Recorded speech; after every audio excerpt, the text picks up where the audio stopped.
What is going on, everybody? It's Sebastian here again with North Porch Athletics, the channel that brings you all the latest and greatest throwing news, tips, and tricks that way you can get better at your craft. Today we're going to be continuing our beginner hammer throw series by getting into a little bit of how to turn. So we're going to start off first by talking about the position. Then we're going to get in actually how you turn your feet and getting into the different positions of those turns. We'll talk a little bit about how the ring is broken up and common coaching cues when it comes to actually throwing the hammer. And then finally, we'll cap it off by how to enter the hammer and some drill variations to get into that. So finally, as you can see, it's kind of nice out. The last time I was in a hoodie and sweatpants. So Michigan finally decided to, not get cold till 6 p.m. So we're gonna go ahead and have more videos coming out here soon. Sorry about the huge wait between the last video and this one, but without further ado, let's get into it.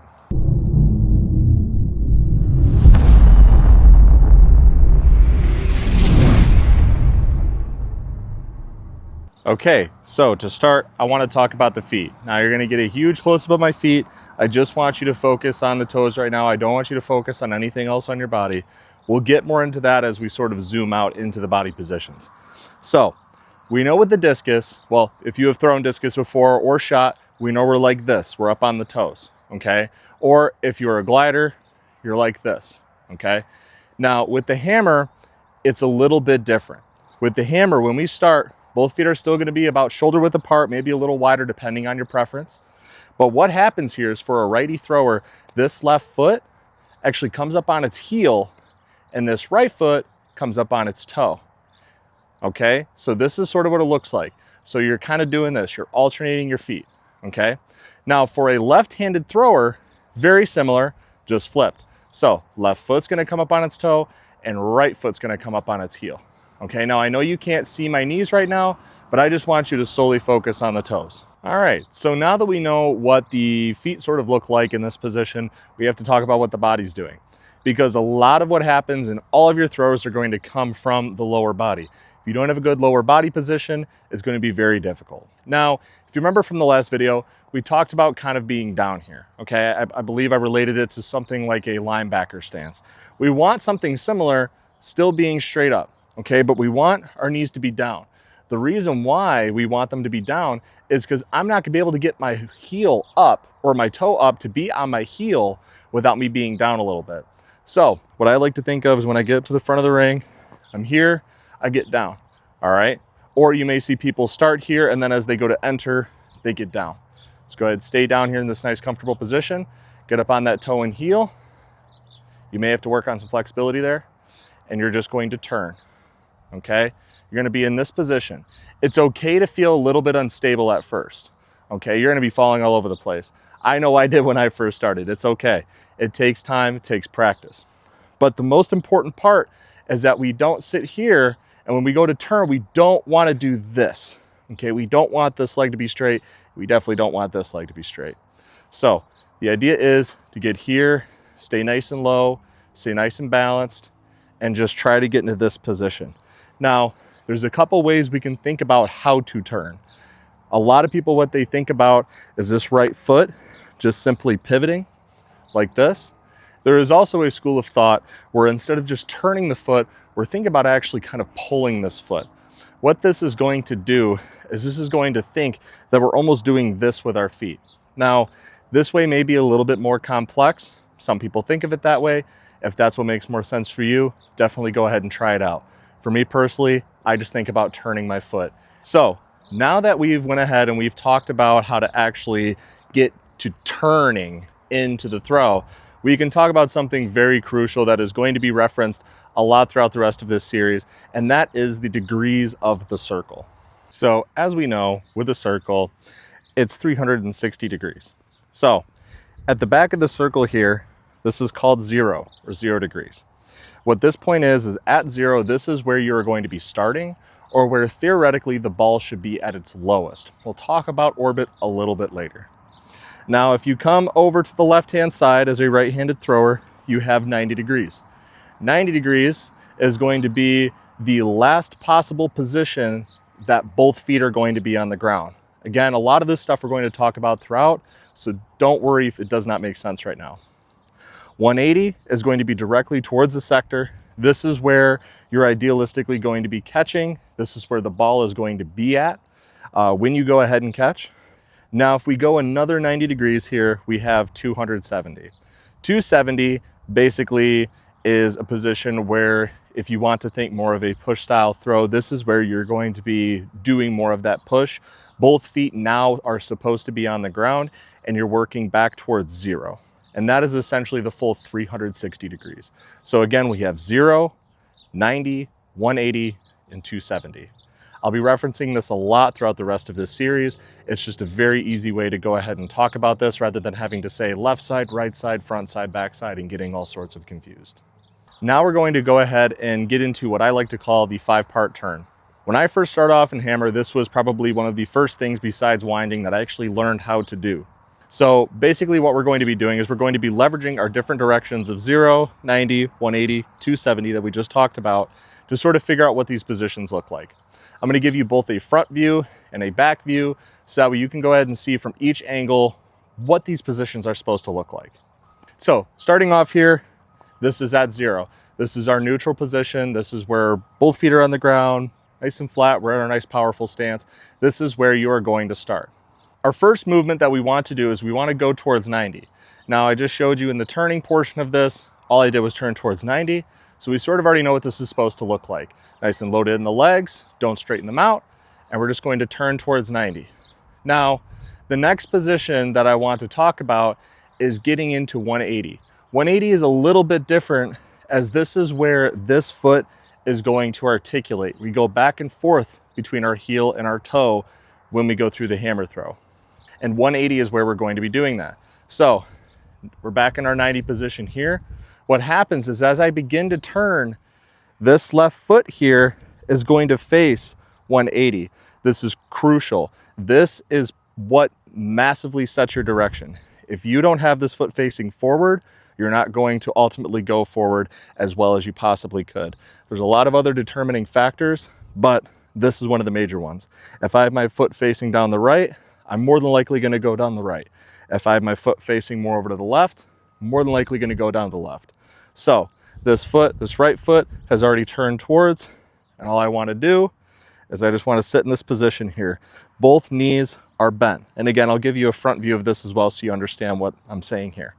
So the next position here is we're going to bend this left knee down and we're going to have this right foot come through and catch.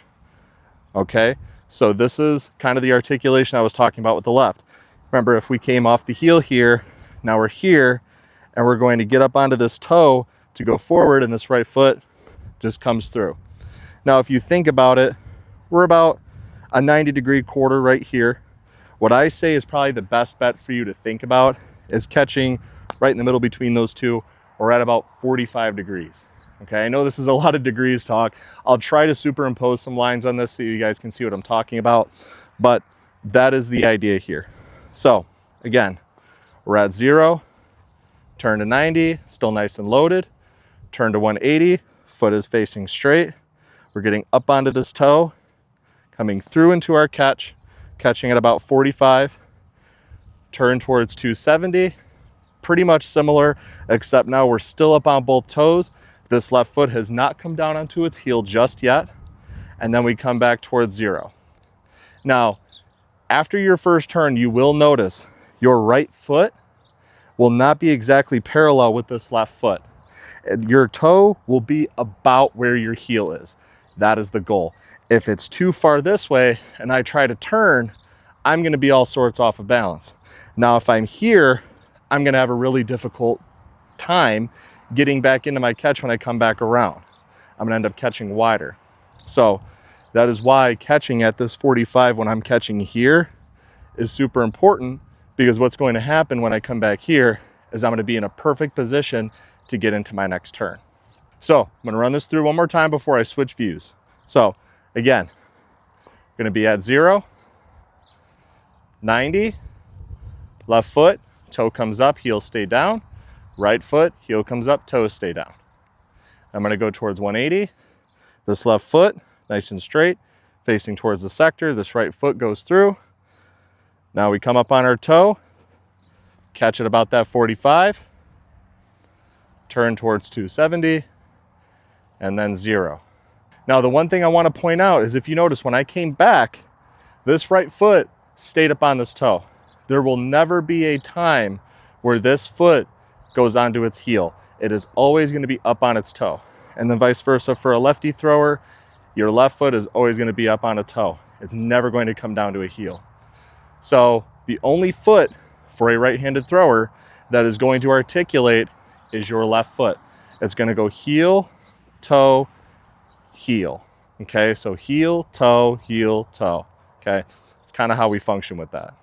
All right, so what I'm gonna do here is now I'm gonna flip it around. Basically, I'm just gonna turn my body around so you guys can see what it would look like from the sector or the front of the ring, give you guys a different perspective so that way you can see sort of what this looks like.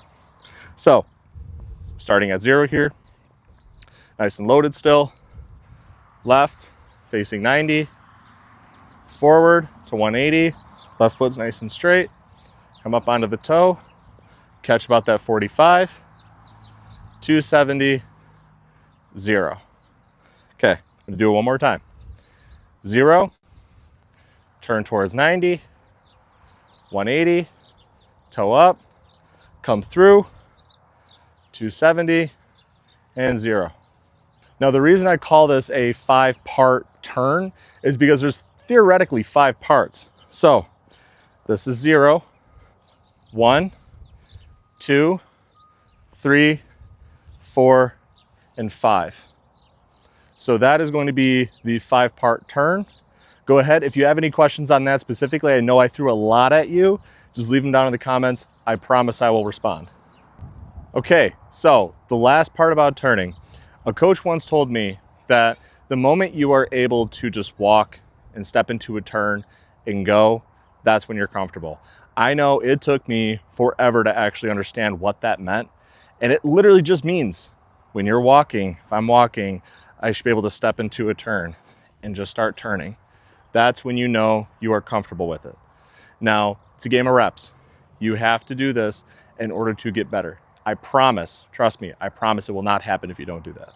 So, what I can tell you is there's a couple drills that you can focus on. A lot of people do them well even until they're a professional. So, it's just these simple 90-degree turns. So I'm here, 90, 180, 270, and 0. Now, if you notice, I didn't fragment out the catch. When I teach how to turn, I have to fragment that out. It is not meant to be fragmented in the throw. The 90 to 180 transition where I'm going from here to here is one fluent movement. When you're learning, it is totally okay to fragment that out. As a matter of fact, I encourage it. Learn that position. It is a complicated position because it's where you're transitioning from your heel flat to toe with that left foot. But ultimately, when we get into the turns, it is not going to be fragmented. It is going to be nice and smooth. So 90 degrees, pause, pause, pause, and here. Now, I know for me, when I first started off, a PVC pipe helped a lot. This thing was magic. It allowed me to just keep my hands here, wasn't down by my sides, wasn't just kind of, hanging around. We actually have it holding on to something so we can see it. So 90-degree turns is here, 90, 180, 270, 0. Now, the cool thing about this is we can even fragment this out to where I do 180s. So if you are familiar with pinned wheels with the discus, where you go 90 or 180s, or even with the shot put, something similar. So instead of stopping at 90, I'm going to stop when I catch. So I'm going to be here, and I'm going to stop. And then I'm going to turn back towards 0. So using a PVC pipe or just having your hands on a small wood board, something to hold on to will help you drastically, I promise. Now, one thing I really want to touch on, it's a little bit more complex, but I think it may help you out.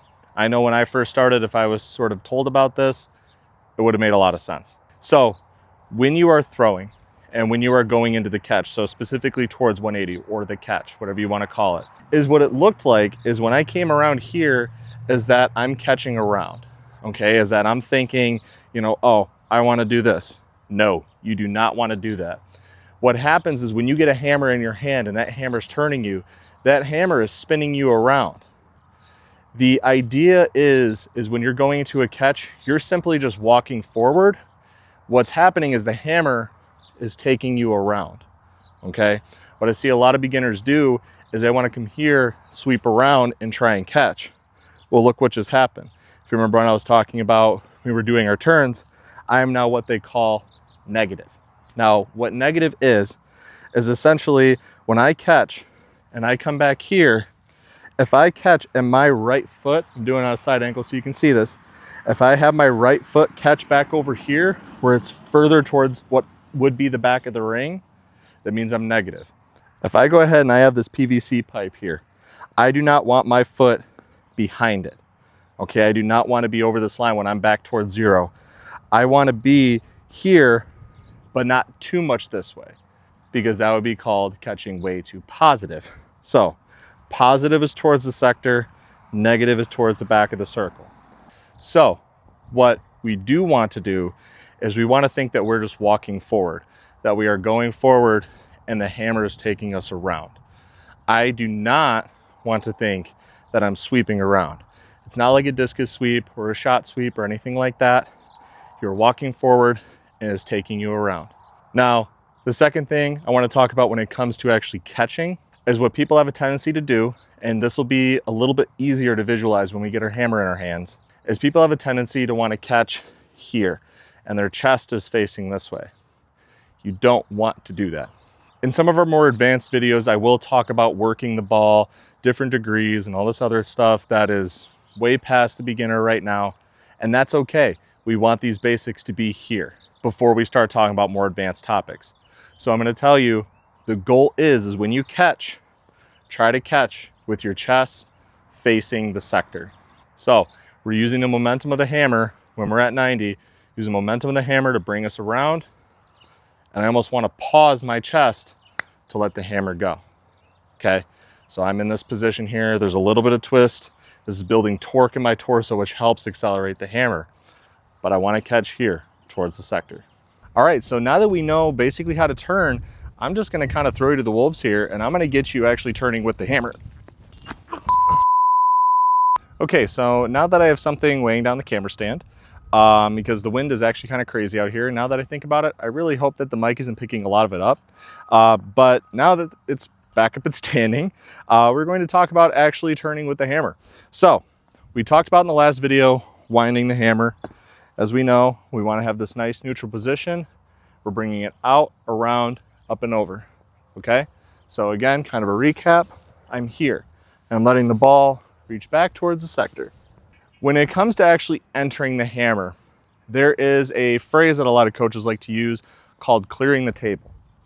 What this means is, think about if you have a table of a bunch of glasses and plates and you're just sick of doing dishes, you're sick of cleaning everything up, and you just want to clear the table. Okay, I'm going to swipe across that table. What a lot of newbies have a tendency to do, because they want to see this big orbit like all the professionals have, is they want to hit here and they want to throw it up towards the sky. I'll tell you right now, that is definitely not going to work, and you're going to be falling through pretty much all of your catches. So the goal is when we get through our wind, when we wind through, is I want to clear the table and I want to have my arm shoot across. So I'll demonstrate. So I'm here, I'm going to wind, and I'm going to clear the table. That is the goal.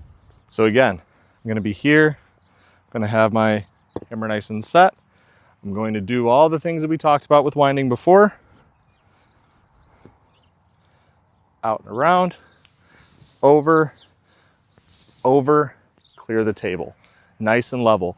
The more level you have this ball in that entry, the better.